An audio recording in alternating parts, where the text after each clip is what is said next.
quiero llevarte a, no sé si calificarlo de tragedia en este Brave New World, Valiente Nuevo Mundo. Maiden. Iron Maiden, por supuesto, pero también Adolf Huxley. Claro.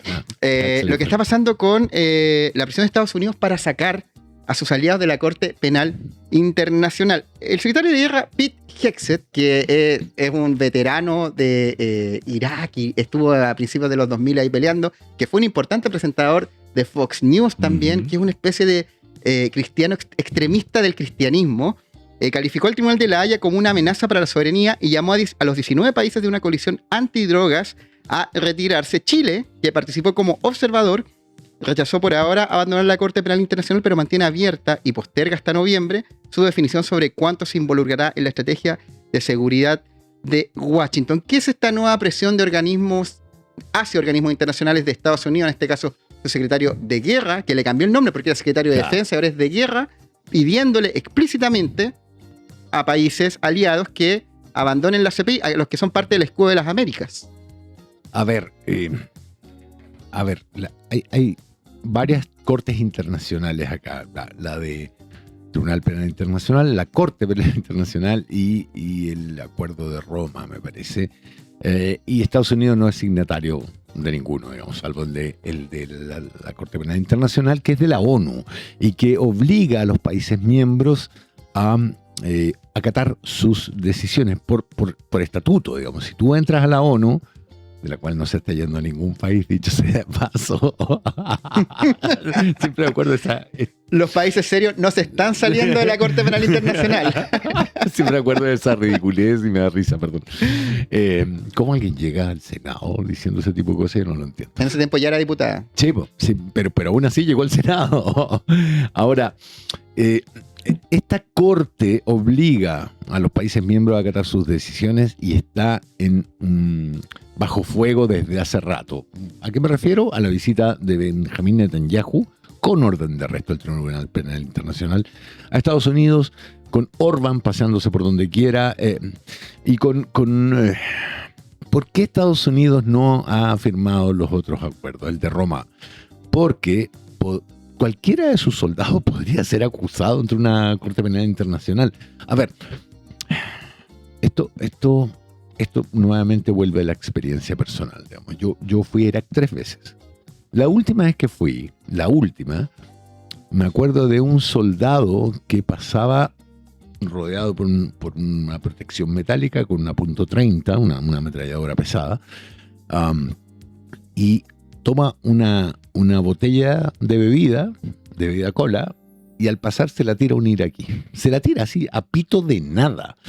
Y yo lo que pensaba era, cada uno de estos tipos perfectamente puede tener una K-47 en la casa, porque el gobierno de Saddam Hussein los armó hasta los dientes, y el día de mañana lo va a agarrar a tiros, o como ocurría, le va a poner un aparato explosivo improvisado, casero, digamos nosotros, como le pusieron 20 veces a los Hammer. Entonces, la arrogancia con que actuaron los americanos, primero en Irak, pero antes en la otra guerra, etcétera, y en cada intervención que han tenido, los pone en un sitial súper complejo a la hora de juzgarlos en cortes internacionales. Por eso Estados Unidos nunca ha querido asignar el Acuerdo de Roma. Y el Estado de Israel los ha ignorado, pero una y otra. O sea, tú sabes que hay chilenos que tienen tierras en Palestina, digámoslo con todas sus letras, Palestina, y que son hostilizados, se les confiscan sus tierras y tienen que ir a cortes internacionales para que se les reconozca el derecho.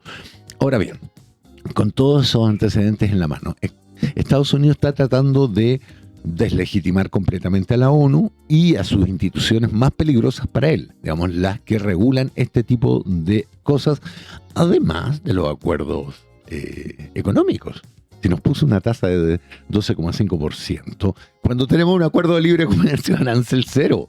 Entonces, lo que está haciendo Donald Trump es tratar de crear un mundo donde la ONU, los organismos multilaterales pierdan poder y lo ganen las más grandes potencias. O sea, lo hizo Vladimir Putin con la invasión a Ucrania, lo hizo Benjamín Netanyahu con el genocidio que está cometiendo en Gaza, donde todo el mundo mira para el lado y donde ahora, en el extremo de la locura, dice, ok, yo me retiro de Gaza, pero se me desarman primero.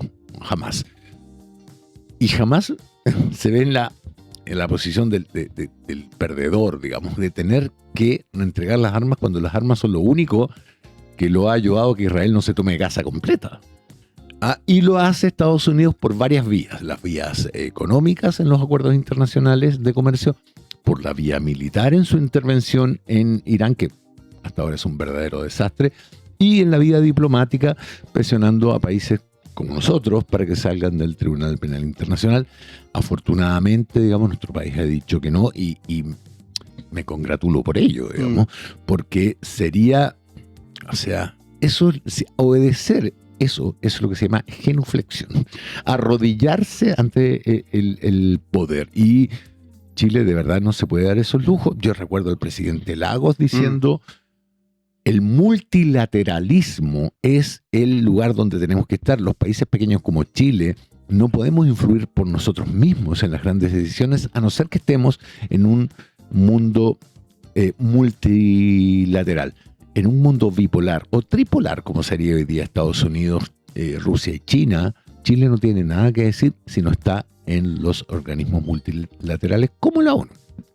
Hay otro mecanismo dentro de los muchos que ha ocupado Estados Unidos, Donald Trump y Pete Hegseth como secretario de Defensa, también Marco Rubio como secretario de Estado, que es negar visas, cancelar documentos de acceso a Estados Unidos a diferentes autoridades. Pasó en Brasil, pasó en Chile con el cable chino y está pasando ahora también con la Corte Penal Internacional, porque Tomoko Akane, que es la presidenta de este organismo, y uno de sus fiscales les bloquearon los archivos de acceso al sistema financiero estadounidense, la Casa Blanca acusando a la Corte Penal Internacional de actuar de manera politizada e intentar investigar a ciudadanos estadounidenses e israelíes. Les negó el acceso a sus documentos. Como te digo, en Brasil también pasó, en Chile también pasó, y otro mecanismo ya no solo a gobiernos, sino que también a personas individuales. A los miembros de la Corte, del Tribunal Penal Internacional, les congelaron sus activos.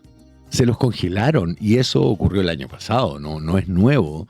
Esto salió en muchos artículos que, por supuesto, la prensa chilena nunca tiró al aire o replicó en sus medios. Sí, han pasado muy piola. Sí, Estados Unidos está usando un método de presión, yo diría, bajo, sino infame, que es a los tribunales internacionales que votaron contra Israel, le congelan los activos. El tipo no puede sacar plata del cajero.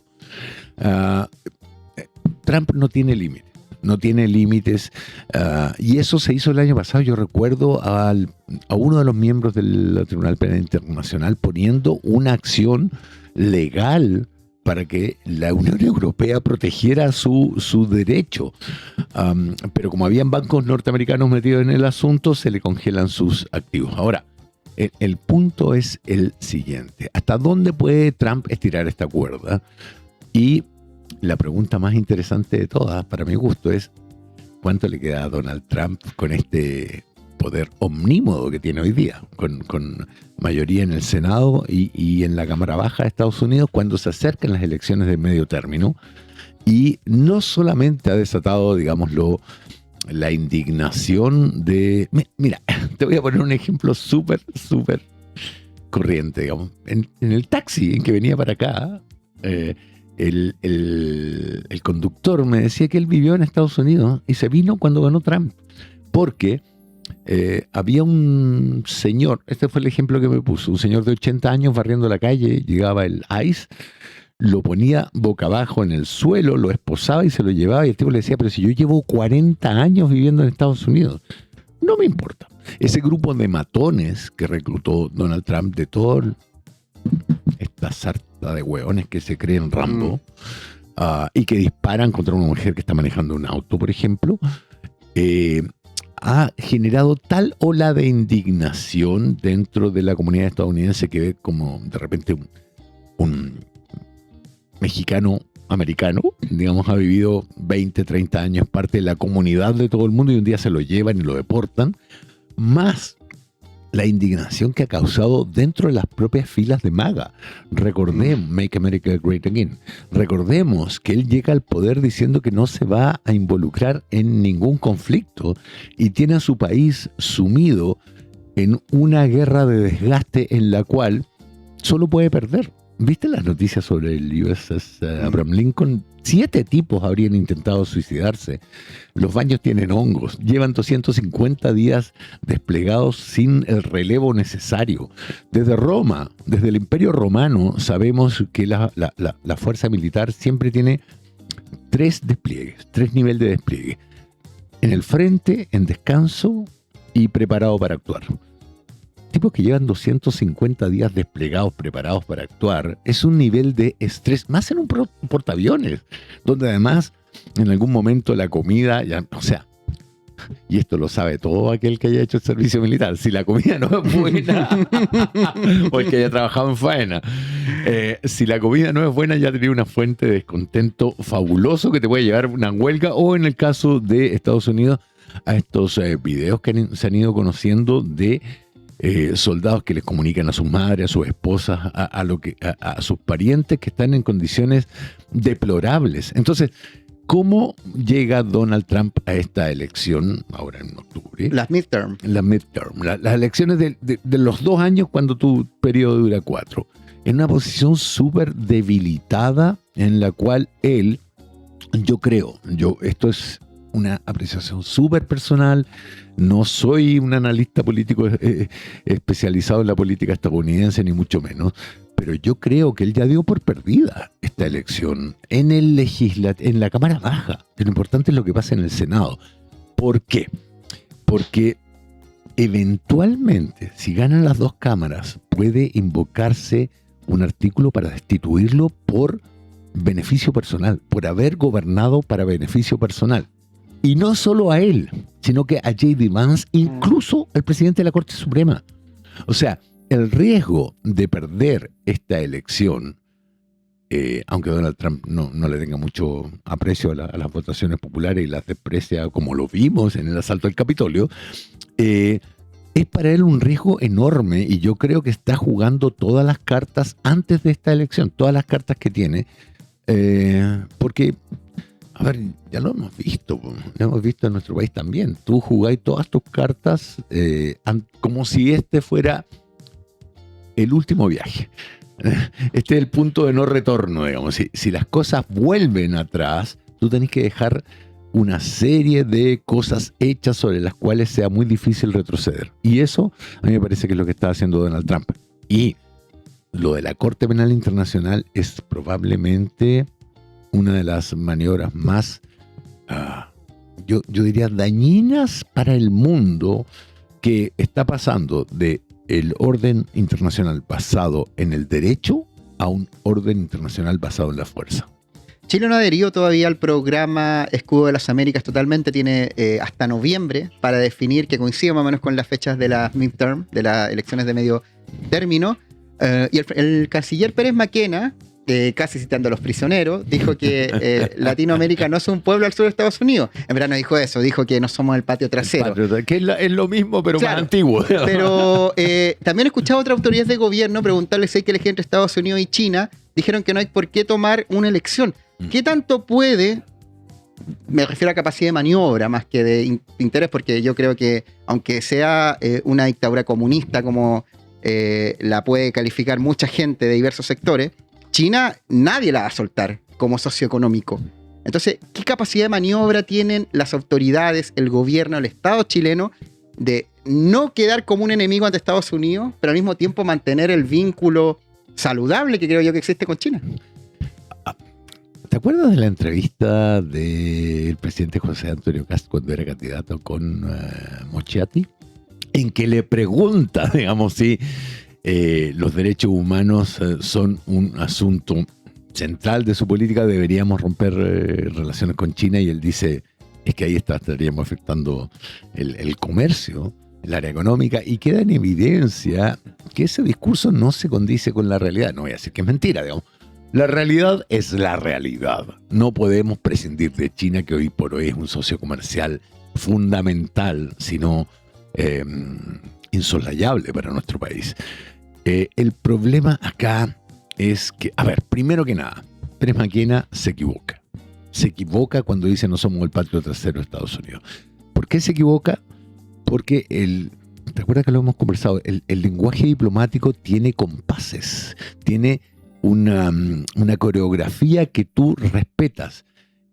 No puedes decir eso porque es básicamente retrotraernos a la Guerra Fría. Es básicamente eso. El patio trasero de Estados Unidos es un término que viene de la Guerra Fría. Los prisioneros lo dijeron mucho más lindo, digamos, pero ese es el concepto. ¿Me permite hacer una pequeña corrección? Uh-huh. La frase del ministro de Defensa, Fernando Barros Tocornal. Pérez Macquena está en la misma línea, pero la cuña exacta fue de Barros Tocornal, que es el ministro de Defensa, no el canciller. Y el canciller Macquena, acaba de salirse de los países no alineados. Acabamos de salir de ahí. Estamos bajo una enorme presión de Estados Unidos en varias cosas económicas y políticas. Económicas y políticas. ¿Por qué digo tanto la frase económica? Porque el aspecto económico es estratégico en la línea de defensa de Estados Unidos. Yo ya hablé de Julia Roberts, ahora me acordé del apellido, de esta mujer que hace un discurso, y ojo, hay una versión editada en que básicamente la gente dice, sí, Estados Unidos está exponiendo su plan para conquistar América Latina. No es eso, es básicamente los principios que guían a Estados Unidos en su relación con América Latina. Dice que acá, en su área o esfera de influencia, tienen todo lo necesario para ser independientes. Tienen agua, litio, cobre, petróleo y, yo vuelvo a mi tema fetiche, tierras raras, minerales raros. Y ella, en el discurso, cuando uno lo escucha completo, ella no está diciendo que van a conquistar Latinoamérica, está diciendo, colaboren con nosotros. Lo que pasa es que Donald Trump se lo toma muy en serio, el colaboren es con una pistola al pecho. Ahora bien, el discurso del ministro de Defensa, yo creo que no respeta las coreografías que tiene el mundo diplomático, y que el ministro Pérez Macquena, a él le pesa su falta de experiencia. Ese es un empresario, como Donald Trump, como Jared Kushner, que es el que está haciendo las mediaciones con Israel y los palestinos, y que por supuesto ha sido un verdadero desastre. El mundo diplomático, por algo existe la carrera diplomática. Y cuando el expresidente Boric nombra a embajadores que no venían del área diplomática, y todo el mundo le recuerda que por algo él había dicho, digamos, que eso se iba a acabar, comete, yo diría, un error, básicamente por la contradicción en su discurso y el actuar, pero también se somete al principio de realidad, digamos. Uno tiene que nombrar en algunos puestos específicos a gente de mucha confianza. Por ejemplo, en Buenos Aires, con el cual tienes una relación ineludible. En el caso de Pérez Macquena, yo creo que paga su noviciado con este tipo de cosas, y el ministro de Defensa más aún.